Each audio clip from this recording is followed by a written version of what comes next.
오늘 우리가 읽은 이 본문의 말씀을 통하여 하나님의 섭리를 세 가지로 찬양하다라는 제목으로 하나님의 말씀을 전하도록 하겠습니다. 세상에는 수많은 사람들이 있습니다. 모두가 다 저마다의 길을 가고 각자의 삶을 살아갑니다. 그러나 그 삶의 한가운데에서 묻지 않을 수 없는 질문이 한 가지 있습니다.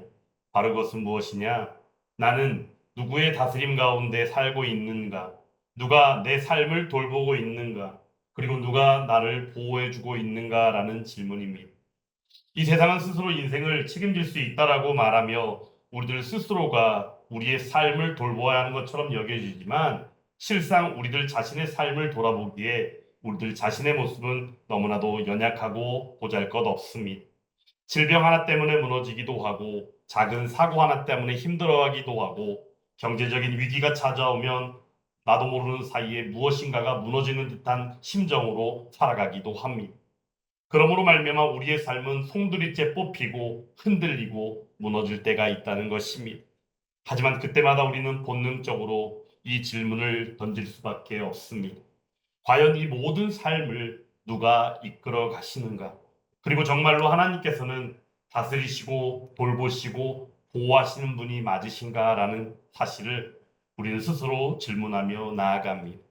오늘 우리는 이 질문에 대한 가장 확실하고도 아름다운 대답을 다윗의 바로 고백이요 시편 기자인 시편 23편의 말씀을 통하여 듣게 됩니다. 시편 23편은 단순히 볼 때 하나님께서 위로해 주시는 위로의 시로 여겨질 수 있지만 이 시편 가운데에는 하나님의 섭리가 너무나도 구체적이고도 실제적으로 드러나 있다는 사실입니다. 섭리가 과연 무엇입니까? 섭리가 사전적인 정의로는 이 천지 만물이 움직이는 법칙, 그것을 바로 섭리라고 이야기하더라고요. 하지만 이 섭리가 하나님의 다스리심이시고 돌보심이고 보호하심으로써 어떻게 나타나는지를 오늘 시편 23편의 말씀을 통하여 우리가 상고하고 묵상하기를 원합니다. 오늘 먼저 말씀 가운데 첫 번째로 하나님의 다스리심이 나타나 있습니다. 그 내용 다윗의 고백 가운데 있는데 1절 말씀 같이 한번 다시 읽어보겠습니다. 여호와는 나의 목자시니 내게 부족함이 없으리로다. 아멘. 여기서 다윗은 하나님을 어떻게 표현합니까? 목자로 고백을 하고 있습니다. 고대 이스라엘 사회에서 목자는 단순하게 양을 돌보는 사람 그 이상의 존재였음을 우리는 기억해야 합니다. 목자는 양의 생명은 물론이거니와 안전, 그리고 먹을거리, 그리고 가야 될 그 길까지도 책임지는 전적으로 다스리는 자가 바로 목자였다는 것입니다. 양은 스스로 살 수 없습니다. 왜냐하면 양의 특성상 눈이 너무나도 안 좋습니다. 그래서 눈이 너무나도 안 좋다 보니까 소리를 듣고 목자의 음성을 듣지 아니하면 길잡이의 노릇을 하는 목자가 없다면 양은 절대적으로 스스로 살 수 없는 연약하고 나약한 존재라는 사실입니다. 실제 양이 어떻게 하다가 걸려서 넘어지기라도 하면 누군가가 아니 목자가 옆에서 부축을 해서 일으켜주지 않으면 스스로 일어나지 못하고 계속해서 엎어져서 발버둥만 치는 존재가 바로 양이라는 것입니다. 그러므로 목자는 절대적으로 필요합니다. 다윗은 오늘 말하고 있습니다. 그 하나님이 바로 나의 목자이십니다라고 말입니다. 하나님께서 다윗의 인생을 주관적으로 다스리시고 계시다는 선언이기도 하다라는 것입니다. 그러므로 우리는 흔히 세상의 통치를 보고 불안해하기도 하고 이 나라의 정치나 경제 그리고 더 나아가 수많은 전쟁이 엄습하고 있는 국제 정세를 바라보며 두려워하고 있는 현재의 현실을 생각하며 오늘 다윗의 고백 가운데 하나님의 섭리를 첫 번째로 하나님의 다스리심 가운데 바라보고 있음에 우리들도 온전히 하나님의 다스리심을 기대하고 하나님의 섭리를 인정하고 나아갈 수 있어야 한다는 사실입니다. 오늘 이 하나님의 다스리심은 사실 성경 가운데 수많은 곳에서 나타나 있습니다. 다니엘서 4장의 말씀만 보더라도 그는 하늘의 군대와 땅의 주민들을 다스리시나니라고 말씀하며 하나님의 다스리심이 존재함을 분명하게 이야기하고 있습니다. 그리고 시편 기자인 시편 47편의 기자도 하나님이 문나라를 다스리시며 그의 거룩한 보좌에 앉으셨도다라고 고백함을 통하여 하나님의 다스리심을 하나님의 섭리로서 찬양하며 인정하고 있다는 것입니다. 하나님의 섭리는 우리가 볼 때 막연한 개념으로 여길 수 있습니다. 하지만 그 개념은 막연한 개념이 아닙니다. 하나님께서는 지금도 전 우주를 그리고 전 역사를 그리고 더 나아가 우리의 하나하나의 호흡하는 순간조차도 다스리시며 우리의 삶을 다스리시는 우리의 하나님이심을 우리는 인정해야 합니다. 다윗의 고백이 바로 우리의 고백인 것입니다. 여호와는 나의 목자시니 그분이 나의 인생을 다스리십니다. 이 고백이 이 시간 저와 여러분들의 동일한 고백으로 나아갈 수 있기를 간절히 주님의 이름으로 축원합니다. 두 번째, 하나님의 돌보심이 있습니다. 오늘 2절, 3절 말씀 가운데 보면 이 하나님의 돌보심이 어떻게 나타나고 있는지를 우리에게 똑똑히 알게 하는데 2절, 3절 말씀 또 한번 같이 읽어보겠습니다. 그가 나를 푸른 불밭에 누이시며 쉴만한 물가로 인도하시는도다. 내 영혼을 소생시키시고 자기 이름을 위하여 의의 길로 인도하시는도다. 아멘. 오늘 말씀 가운데 보면 푸른 풀밭이 나오고 쉴만한 물가가 나오고 더 나아가 영혼을 소생시키신다라고까지 말씀합니다. 이 모든 내용들은 어떠합니까? 단순하게 어떤 공급하심을 이야기하는 것일까요? 맞습니다. 그 내용이 충분히 들어 있습니다.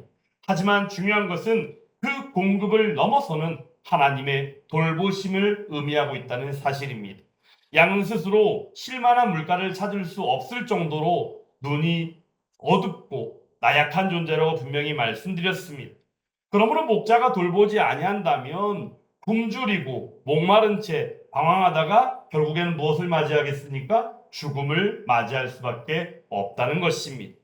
그런데 하나님께서는 어떻게 하십니까? 그 양을 돌보시는 목자이신 하나님이시므로 또한 우리들도 양이 되어 우리들을 하나님께서 친히 돌보아 주신다는 사실입니다.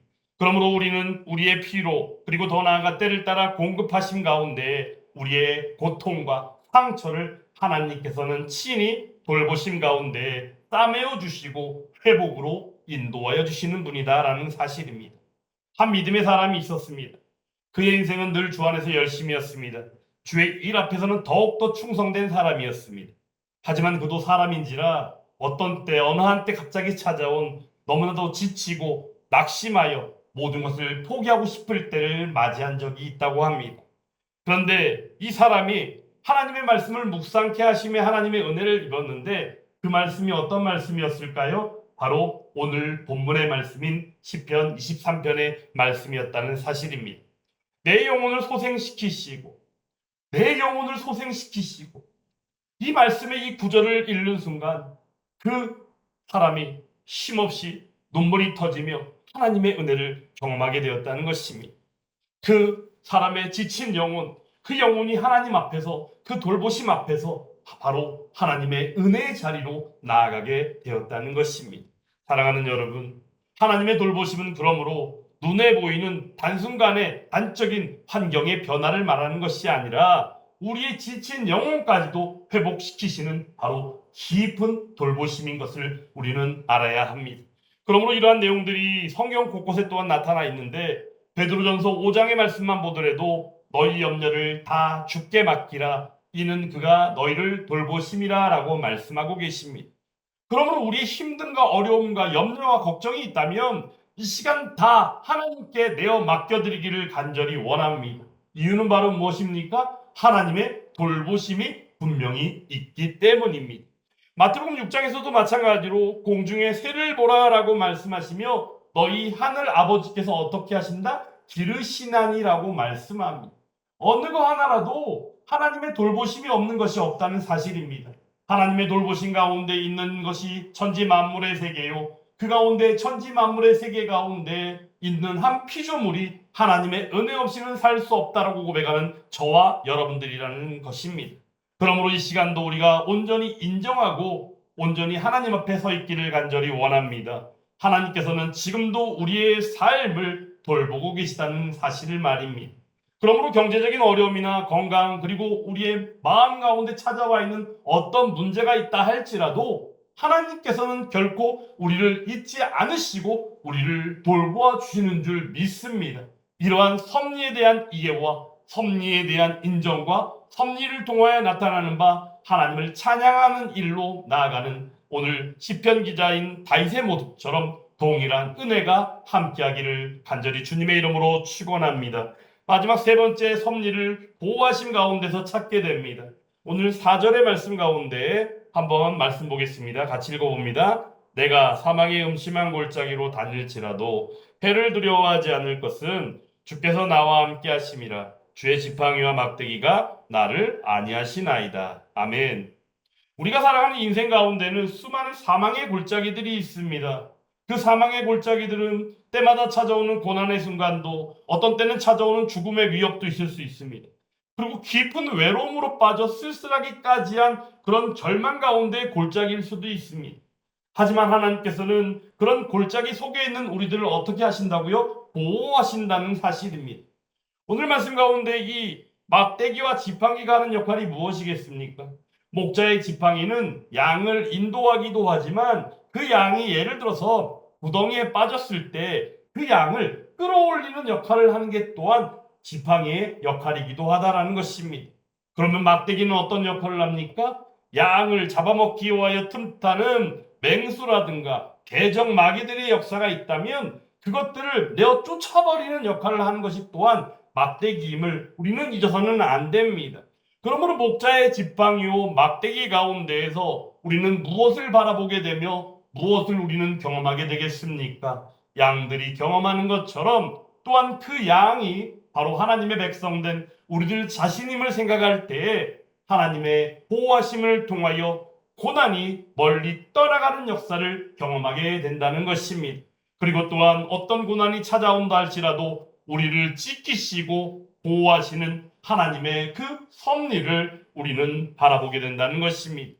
마찬가지로 하나님의 보호하심에 대한 내용도 성경 곳곳에 나타나 있는데 한 두 군데만 말씀을 드려본다면 시편 111편 말씀 가운데에서 여호와 하나님이 어떤 하나님인지를 우리에게 똑똑히 알게 합니다. 여호와께서 너를 모든 환난에서 보호하시며 내 출입을 지금부터 언제까지? 영원까지 지키시리로다 라고 말씀하여 주십니다. 그러므로 모든 환난 가운데 우리를 보호하시는 하나님의 섭리가 있다는 사실입니다. 그리고 출입을 지금부터 영원까지, 즉 어느 한시라도 떼어놓지 아니하고, 그러므로 하나님은 어떤 하나님이세요? 쉬지 아니하시고 우리들을 끝까지 보호하시는 하나님이시다라는 것입니다. 이사야서 43장에서도 마찬가지로 말씀합니다. 내가 물 가운데로 지날 때 내가 너와 함께 할 것이라. 할렐루야. 여기서 우리는 물 가운데로 지나는 것, 우리가 무엇을 바라볼 수 있겠습니까? 홍해 기적의 역사죠. 출애굽한 백성들이 애국 군대가 찾아와서 바로 뒤를 쫓아오는데 조금만 늦어도 어떻게 돼요? 애국 군대의 밥이 되어 죽을 수밖에 없는 절체절명의 위기 가운데 하나님께서는 바다에 벽을 세우시고 홍해의 기적을 베푸시사 그들을 살리신 우리의 하나님이 아니십니까? 그러므로 보호하시는 우리의 하나님, 물 가운데로 지날 때에도 함께 하심으로 말미암아 하나님의 은혜가 보호하시는 그 하나님의 섭리로서 나타나 있다는 것입니다. 그런데 우리가 한 가지 매우 중요한 사실을 잊어서는 안 되는 것이 바로 무엇이냐면 하나님의 섭리가 우리를 위험과 고난으로부터 완전하게 면제해 주는 것은 아니다라는 것입니다. 그러므로 우리는 하나님께서 결코 우리를 홀로 두지 않으시고 반드시 지키고 보호하신다라는 사실을 인정하며 나아가지만 중요한 것은 매 때마다 하나님을 바라보고 믿음으로 신앙으로 고백하지 않으면 안 된다는 것입니다.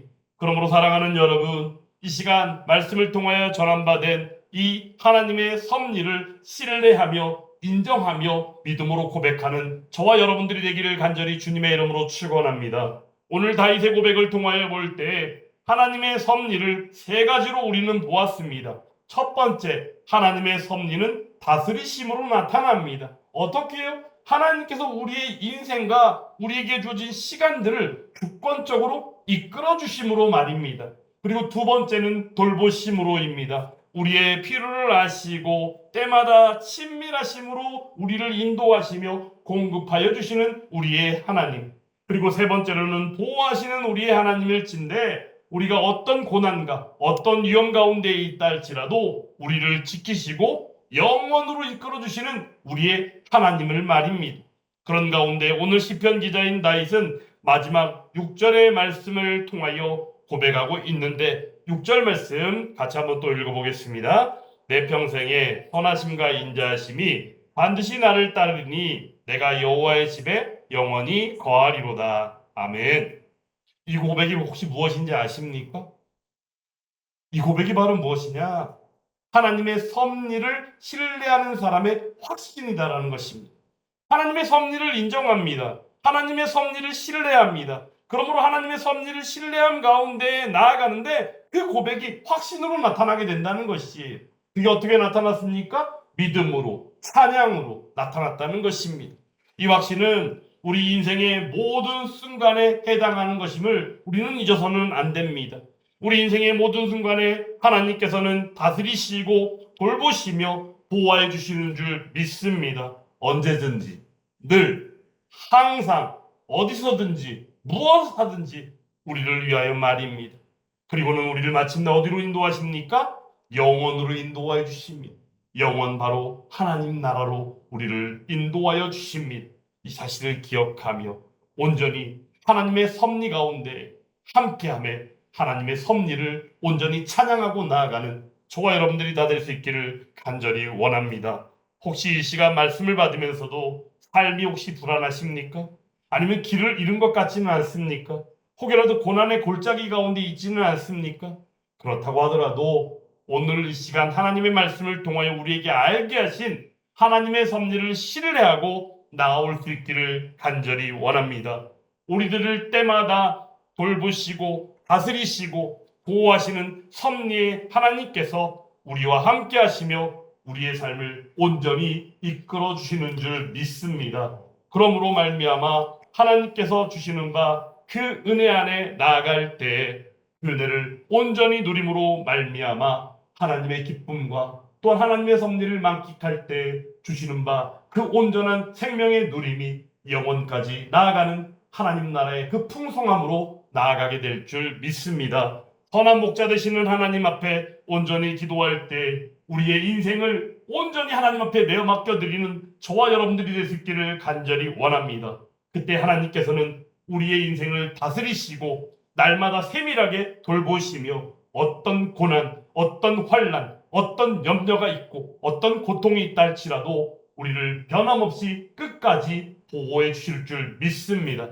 우리의 불안과 염려를 온전히 주님께 맡김으로 말미암아 평강의 왕 되시는 하나님의 그 세상이 줄 수 없는 평안을 받아 누림으로 우리에게 주어진 한 주간의 삶은 물론이거니와 교회되어 나아가는 바 그 교회의 사명을 온전히 감당하고 나아갈 때 더욱더 하나님의 섭리를 깊이 느끼고 신뢰하고 인정하며 오늘 말씀의 제목처럼 그 섭리를 온전히 고백하고 찬양하는 저와 여러분들이 다 될 수 있기를 주님의 이름으로 축원합니다.